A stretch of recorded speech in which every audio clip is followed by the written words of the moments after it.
Хөвч төрдөг байж.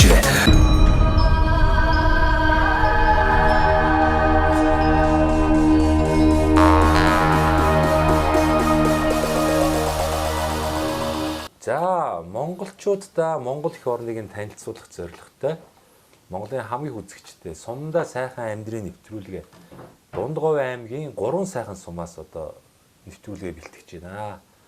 3 сайхан сумын хувьд гэх юм бол одоо би анх удаа ирж байна. Тэгээд их сонссон одоо улс орондоо үлгэр дуурайл болохоор юм шин сум болсон сумынхаа ард иргэдийг сайхан зохион байгуулад одоо тохилог сайхан орчныг үүсгэж байгаа юм сум гэж би сонсч ирсэн. Тэгээд өөрөө одоо биеэр анх удаа энэ Дундговь аймгийг тойроод ингээ 3 сайхан суман дээр ирлээ. Их сайхан бүтээн байгуулалт хийгдсэн харагдаж байна. За тэгээд бас нутаг орондоо одоо сайхан нэр хүндтэй нутаг орныхоо хөгжлийн төлөө сайхан зүтгэдэг. Устдаа бас нэг үлгэр дуурайл жишээ болохоор ийм хоршооны үйл ажиллагааг удирддаг одоо давших зам одоо хоршооны дарга мөнх 50 ахтай одоо уулзгаар ирлээ. Тэгээ танд энэ сайхан өдрийн мэндийг хүргэе. Та бас нутаг орныхаа тухай, үйл ажиллагааныхаа тухай за мөн одоо туулж өнгөрүүлсэн одоо амьдралынхаа талаар сайхан хоёлоо хууч хөөрьё. За та бас энэ нутгийн уугуул хүн үү, одоо аав ээж нь ямар хүн байв? Энэ сайхан 3 сайхан сум одоо бас юугаараа онцлог сайхан нутаг вэ? За тэгээд сайн явж байна уу? За Монголынхон нутаг бүх сумдаараа ингээд тойрч яваа. Төрийн ажлыг өмнөөс нэгээ явж байгаа танд энэ өдрийн сайхан мэндийг хүргье. Тэгээд та сайхан намарч гин үү? Сайхан намарч сайхан уу? Сайхан байна.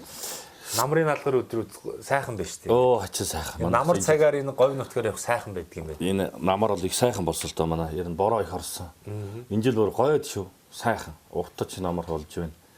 Одоо ер нь сүүлийн хэдэн жилд л ийм харагдаг одоо саяхан хүртэл ингээд их бороо орлоо шүү дээ. Тэглээ.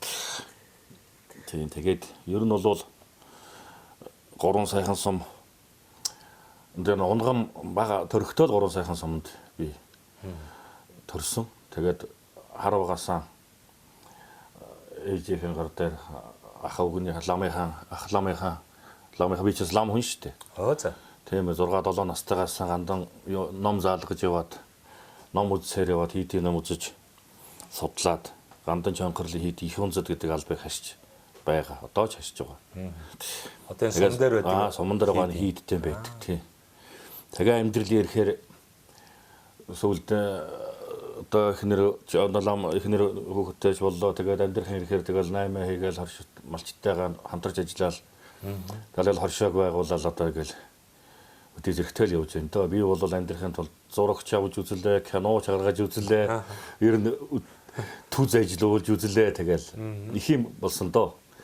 Тэгээхаа тэрний өсөө зорилго маань өрөөд өдөө зэрэгтэй ингээ сайхан л явж байна. Тэгээ сумандаа сайхан амьдрий гэж юм нэртэй юм нэвтрүүлгээ бодохоор бүр их гоё их дэмжиж их үздэг л дээ. Танай нэвтрүүлгийг. Тэгээ манай сум чинь ер нь бол 2014 онд анх болол жишг сум Эрдэнэ нутгийн зөвлөлийн дарга Эрдэнэ нүрэн дарга одоо сайд их хурлын гишүүн Эрдэнэ нүрэн дарга маань санаачлаад ард иргэдийн ард иргэдэд оролцуулаад сум орон нутгаа нэг сайхан болгоё, жишг сум болгоё. Ягаа сумдаа сайхан амьдарч тийм юм сумдаа ер нь ягаа сайхан амьдарч болдгоо юм. Одоо сөлжилт үүсчин сумд ч одоо ард иргэдэн тохтохгүй хүүхэд оюутан сургуульд одоо жишээ нь манайч одоо бүр 12 жилтэй болчихсон шүү дээ. Тэгэхээр нэг аймаг руу энэ 10 төр суухан юм бол байхгүй болсон шүү дээ. Энэ сум хөгснөр л тийм болж байгаа байхгүй юу? Тэгээ энэ нүүдэлж зогслоо, нутаг орны маань сайхан болголоо. Тэгээд Эрдэнэ дарга маань чинь 2 сар данга хурал хийжсэн санагдах. 2 сард хурал хийгээд тэгээд сумынхаа ард иргэдээ бүгдийн цуглуулад нутаг орноо юм сайхан болгоё, жишг сум болгоё, нутаг орноо хөгжүүлээгээд энэ бүтээн байгуулалтыг анх эхэлж ирсэн. Тэгээд нөгөө эн чинь нэг ард иргэдийг оролцоотойгоор төр засагаас ямар ч дэмжлэг аваагүйгээр ард иргэдийнхээ оролцоотойгоор ингэж хандив тусламж одоо ер нь сумандаа л ер нь болгосон юм шүү дээ. Бүтээн байгуулсан юм байхгүй юу? Тоног төхөөрөмж одоо тэр барилга техник механик одоо тийм л орнохоос устдаар бол нутгийнхаа ард иргэдэд оролцоотойгоор ийм сайхан бүтээн байгуулсан. Нутгийн зөвлөлийн дарга манай их хурлын гишүүн Эрдэнэ дарга дахт өнөө хүртлөө бид баярлж байгаа байхгүй юу? Одоо өглөө би аймаг хот яваад ирнэ пүнкс юм л орж ирж байгаа байхгүй. Тий. Ингээл нэг өдөө гадаа яваад тэр гэр хүйтэн аргал хоргол хаа яваа билээ өнөөс тоос асган ийм нэг бол одоо энэ үн чинь бол ангид байхгүй болголоо шүү дээ. Одоо ингээл годомж болгондоо ингээд цэвэр бохрийн шугам ингэдсэн. Нэг жилдэл нэг 4 5 байшин барьж байна одоо. Манай энэ нутгийнхаа. Их гоё харагдаж байна юм. Одоо энэ сайхан үний хийгээ бүтээгээд өгсөн юм жоохон сэргэн татаад өөдөн татаад явах л одоо удирдлагатай болох бол гэж би гордож байна шүү дээ. Тэгж ил явах хэрэгтэй. Энд чинь нэг гоё юм хийж болно. Тэгээд эн чинь нөгөө ачлахгүй бол мэдээж хэрэг эн чинь техникний одоо илэг торгол явагдана. Тэгэхээр энэ сайхан одоо нэгэнт энэ суур нь бий болчихсон. Ингээд гоё сайхан орчин одоо бий болцсон байхад ард иргэд мэн өөрснөө ингээл өнгөлөөл тордоод улам сайжруулад яваад бол улам сайхан. Тэгэлгүй яах вэ? Тэгэл явах. Өшөө бас гоё хашаа энэ төр бол маягтай шүү дээ. Засмал тавигдчихсан. Би бас хэд хэдэн сумдаар явсан. Сум дотор одоо хэдэн километр зам баг шиг байна таны анзаарсан. Би л 3 гэдэг л чинь.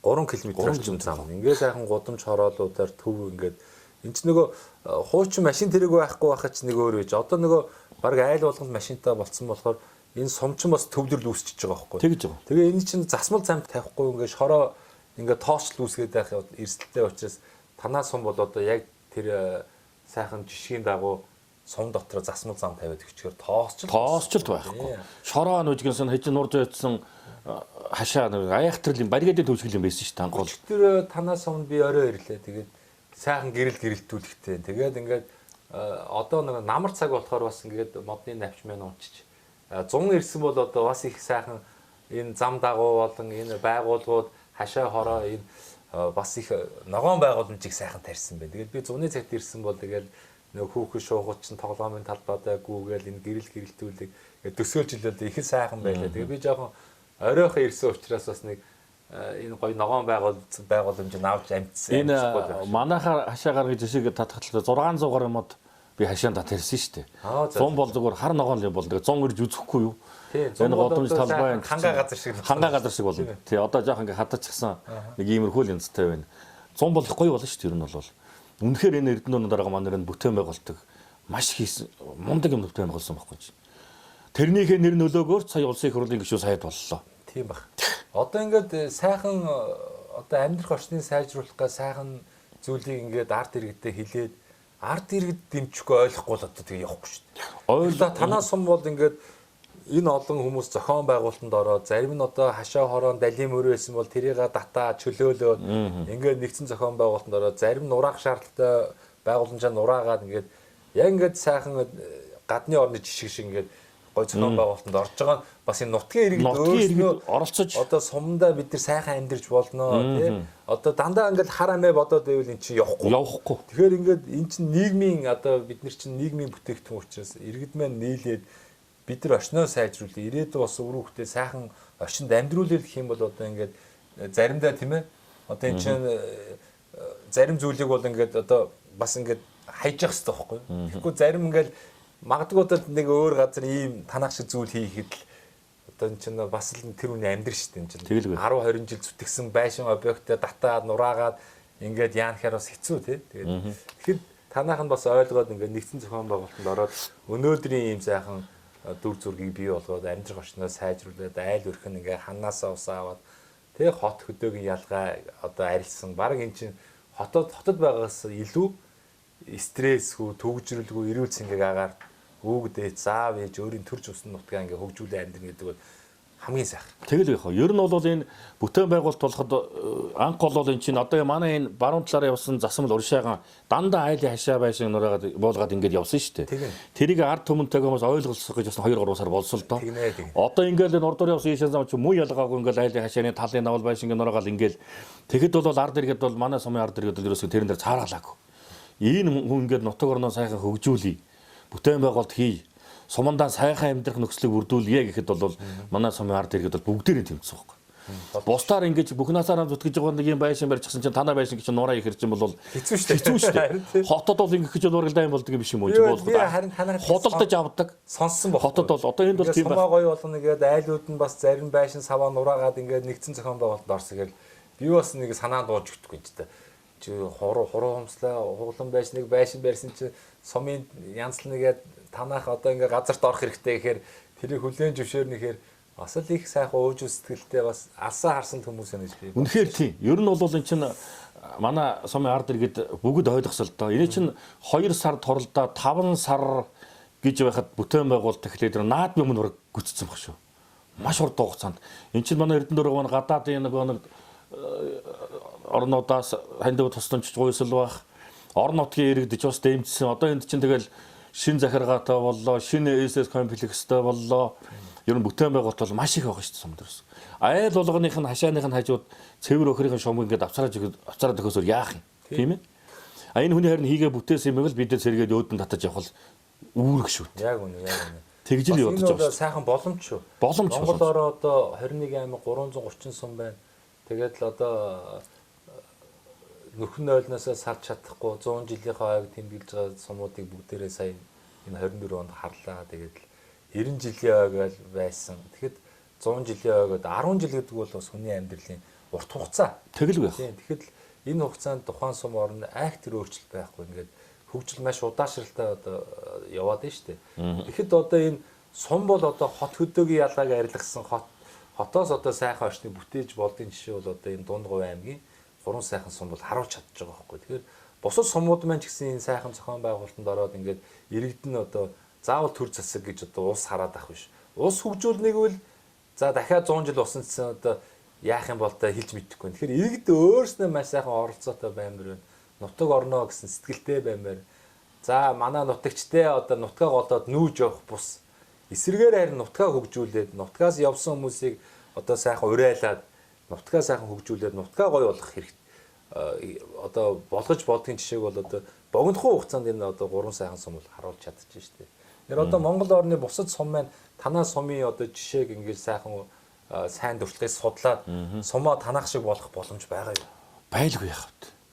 Ард иргэдийн оролцоотойгоор ард иргэдэн нутаг орноо сайхан болгоё, жишг сум болгоё гэд зүтгэх юм бол болно шүү дээ. Гол нь тэр ард иргэдэл сайхан дэмжихгүй бол ямар хот биш дээ байшин барилга нураа гэж байгаа ш. Ер нь бол гайгүй л дээ. Тэгтээ бол бүх нь хасаараа ингэж нэг лавж зүдэрч явж нэг 5 10 төгрөг зээл хөл хийгээд ингээ бүтээн байгуулалт хийсэн юм чинь нураа ихээр бас л хүний цэгэл буудгүй юм бэл. Тэгээ харин тэрийг бол энэ чинь баг 2 сар гараа хичнээн дахиж давтаж хурал зөвлөгөөн болж хурал хийж яж инээ чинь бол болгосоо таахгүй юу. Болгосон чадсан манай Эрдэнэ дарга болоод. Тэгэхээр танаас сумдаа ингэ сайхан сумаа ингэ шинжилж чадчих байгаа юм чи одоо босоо сумдсан боломжтой. Боломжтой. Бүх сумд боломж бий. Манай ч мөр жишг сум болоод Алтан гад содонд 3 сайхан сум болсон шүү дээ. Алтан гад содонд төр засаг маань өгсөн одоо тэгээд ямар сум байдгийг одоо ер нь яваад харж байгаа байлгүй дээ. Сайхан байна. Би бүр ойр дийм одоо сайхан зохион байгуулалтанд орсон сайхан сумаар явсангүй тэгээд маш сэтгэл хангалуун. Шилжил төлөвлөгөө ерөнхийдөө бол гайгүй болцсон шүү дээ. Хөдөөнийх нь ч гэсэн одоо аймаг руу 10 дугаар ингэ суулгах гал хүүхдээ аваад явдаг. Тийм байхгүй болчих. Ойрын сумдуудаас хүүхдүүдээр сууж л байна. Шин дотор байраас барьчихсан. Энд чинь бас сайхан л шүү дээ. Би тэгээд одоо яг вэ ингээд бас нэг 12 жил ингээд Монголынхаа олон сумаар явлаа. Тэгээд нөгөө улсын маань хөгжил сумаас эхэлтэй гэж одоо нэг хэсэг ураа лооцоо явлаа шүү дээ. Тэгэл энийг за тийм байна да гэж бодсон юмсан. Тэгээ одоо яг өнөөдрийн байдлаар улсын маань хөгжил сумаас эхэлтэй биш юм байна. Улсын маань хөгжил юунаас эхэлтэй вэ? Замаас эхэлтэй юм. Ерөөсө зам дагаж хөгжил гэдэг чи одоо яалчд үнэ үгүй байхгүй. Бид нэр ажил амьдралын шаардлагаар одоо ингээл гадаад дотоод маш их явдаг тийм ээ. Ялангуяа монголчууд юм одоо айл болноос Солонгост очиж одоо ажил хийж штэ. Тэгээд нэг Солонгост ажил хийж байгаа залуучтайгаа харахаар хамгийн хүнд хүчээр ажлыг хийж байна. Тэгээд нөгөө яг хөтэ тэр нөгөө зөв системээр ингээ улс орноо хөгжүүлсэн улс чинь нөгөө хөдөлмөрийн үнэлэмж нь өндөр байх юм л та. Тэрийг хараад л ингээд нөгөө Монгол улсаа хөгжүүлэх хөдөлмөрийн насны тэр сайхан залуучууд маань хэдэн мянгаараа тэр гадаадын одоо Солонгосыг улам хөгжүүлэх гэж Солонгосын хамаг л одоо хүнд хүчээр ажлыг хийгээд л ингээд явж байгаад нөгөө бид нар сэтгэл маш их хэмзгэлж байгаа байхгүй.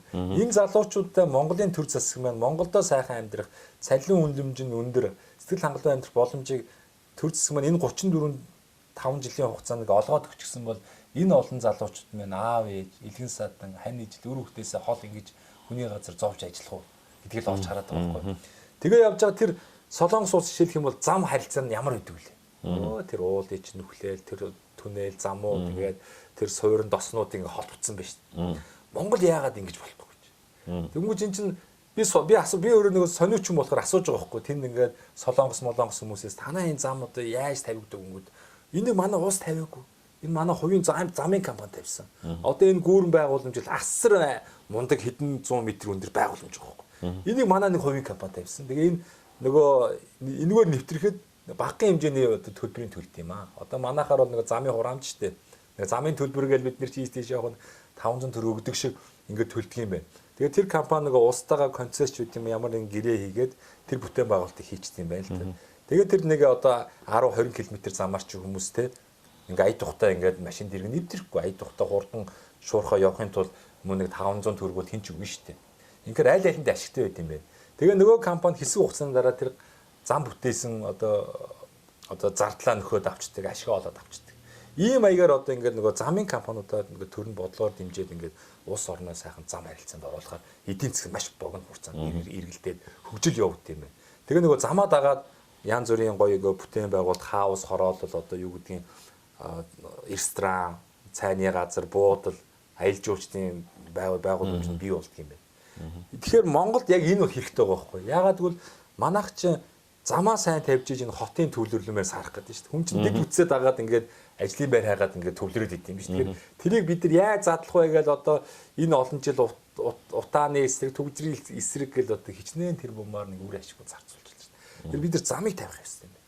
Тэгээ энэ замыг тавихын тулд одоо энэ маш олон барилгын компаниуд байна шүү дээ. Одоо хотод одоо барилга барьж яах гэдэг юм бэ? Бид нар явж чадахгүй шүү дээ. Тэгэхээр бодлогоор бид нар хөшүүргээр тэр замын компаниуд тэр компанийг яаж бүтээн байгуулалт шилжүүлж болох вэ? Одоо магадгүй хотын дарга нь хотод дахиж нэгс ногоон байгууламж нэг олон нийтийн газарт дахиж шинээр газар олохгүй гэж шийдвэр гаргачихвал энэ замын барилгын компаниуд ч ажилгүй зогсон шүү дээ. За яг нэг хідэн хуучин байшингаа нэг жижиг намхан байшингаа нураагаад өндөр орчин үеийн байшин одоо том олон давхар байшин барьдаг юм байгаа. Ингээд ирэхээр нөгөө замын компаниуд ч одоо амьдрахын тулд бас ажил хиймээр шүү дээ. Тэгэхээр за улс орон дээр одоо бид нар 21 аймаг 330 сумаа сайн ч нарын замаар холбох гэж байна. Энэ төсөл рүү орооч ихэд нөгөө компаниуд мань ингээд мэдээж хэрэг ажиллаж амьдрахын тулд замын компани руу хувьсан шүү дээ. Ингээд ирэнгүү судалгаатайгаар харин тэр замыг тэр Солонгос шиг 8-ыг 16-ыг зам тавих уугүй гэдгийг бид нар судалмаар байна тийм. Мэдээж хэрэг Монголын нөхцөл бол одоо өргөн удам нутаг байна, хүн ам цөөхөн байна. Тэрэндээ тааруулсан одоо ядаж адаглаа дархан шиг замаар 21 аймаг холбох хэрэгтэй байхгүй. Тэ? Одоо дархны зам бол одоо 7 жил тавилаа шүү дээ. Бас их л удаан тавилаа. Тэр хооронд маш их хүмүүсийн амнаас одоо эд хөрөнгө бид нар ч хогорж иж одоо энэ 7 жилийн дараа энэ дархны зам орсны дараа яасан? Дархан, Сэлэнг, Булган, Орхон аймаг, Хөвсгөл энэ нутгийн хүмүүс бүс нутгийн хүмүүс чинь маш богино хугацаанд энэ зах зээлтэйгээс харьцаж штэ. Ингээд одоо их сайхан болж байна. Гэдэг шиг бид нар одоо энэ 21 аймгаа яг дархан шиг ядаж Монголын нөхцөл таарсан замыг тавьмаар байна. Ялангуяа энэ өмнө говь чиглэлийн зам бол одоо олон жил асуудал дагууллаа ш. Дунд говийн зам хамгийн их нүхтэй хамгийн их машин дэрэг эвдэр чинь аваар ослол гарч чинь. Тэгэл ингээд яадаг. Тэгээ энэ чинь аргачихгүй юм. Эндгүүр чинь маш их даацтай том одоо тэргүүд явж чинь олон хүн ам явж чинь. Дээрээс нь Монголыг үзэл сонирхож байгаа гадаадын одоо говийг үзэж байгаа айлтгчдын маань 70-80% нь энэ наашаа энэ бүс нутгаар явж чинь. Тэгж яах. Тэр улсууд эргээд энэ замаар ингэж явж байгаа машин ядж байгаа програм машинаар явж байгаа. Тэгээ энэ аялсан хүмүүс маань гэж Монгол улсад ирж энэ замаар явах уу? Найс нөхдөд та нараа өмнө говь очиж үзээрэй гэж урайлах уу? Эн чинь бид нар нэг аялал жуулчлалыг хөгжүүлэх Монгол улстай валют олъё гэдэг байгаа юм. Энийг олж харахгүй шүү. Тэгэхээр адаглаа бид нар энэ өмнө говь чиглэл. Өмнө говь бол чадaltaй аймаг. Тэгэхээр өмнө говь аймагаас нь тодорхой мөнгө гардаг юм уу? Төр засгаас нь гаргадаг юм уу? Эсвэл хувийн компани, замын компаниудаа боломж олгоод юм уу? Бид нар хамгийн түрүүнд өмнө говь чиглэлийн замыг дархны зам шиг болох хэрэгтэй. Энийг бол яаралтай хийх хэрэгтэй. Гэдэг шиг 21 аймгаа яг энэ дархан шиг юм сайхан дөрөв игнэ ингээ хоёр урсгалтай энэ сайхан зам тавиад гэх юм бол энэ хооронд ч хүмүүс маш их сайхан ажил төрөл нь явагдана. Заавал хотод хүмүүс ингэж шамбаарч амьдрахыг хүсэхгүй юм. 21 аймагтай сайхан хот усаа байгуулж амьдрна. За цаашлах юм бол энэ 330 сум руугаа одоо бид тэр замтай холбогдох хэрэгтэй юм байна. Зүгээр нэг одоо нэг онгой байдсан шүү дээ. Бүдүүн нарийнаас нь хувааж идлээ, нарийнхан зам тавилаа, хагарлаа, хугарлаа гэж. Тийм биш. Нэг сайхан хяналт тавьж байгаад нэг яах вэ? Нэг хоёр игнэ зам байг. Гэхдээ нэг машин гүйц төрүүллээ, урд хойноос орлоо гэхэд нэг 3 машин чөлөөтэй сайхан зөрчгөө нэг уужуухан нэг 2-1 замаар сайн чанарын замаар 330 сум холт өчмөр шүү дээ. Инх юм бол нөгөө толгооны өвчин болоод байгаа хотын төвлөрөл маань хар аянда саарна. Тэр хотод хөдөө орнот руугаа ингээд дээд үтс ингээд сайхан ингээд зам харахгүй дээд үтс талуун дулаан цэвэр өхөр ингээд холбоод өчгөр чинь бол хотын төвлөрөл бас багасах хэд шүү дээ. Тэгээд ер нь сумандаа сайхан амьдрал гол нь одоо яг энэ олон жилийн хугацаанд ингээд олж анзаарсан хүмүүсээс авсан мэдээллийг би ингээд бодож үзээд нэг хоёр зүйлийг уриалга төвшүүлээд байгаа байхгүй.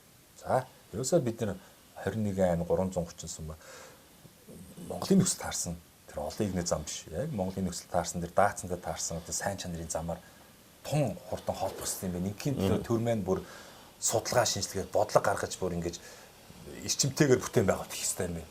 Энэ барилгын компаниудыг бодлогоор замын компани болж хувирахт нь бүр нөлөөлөх хэрэгтэй юм байна. Ингэж бид нэр улс орноо хөгжүүлэх юм байна. Хоёрдугаар гэх юм бол нөгөө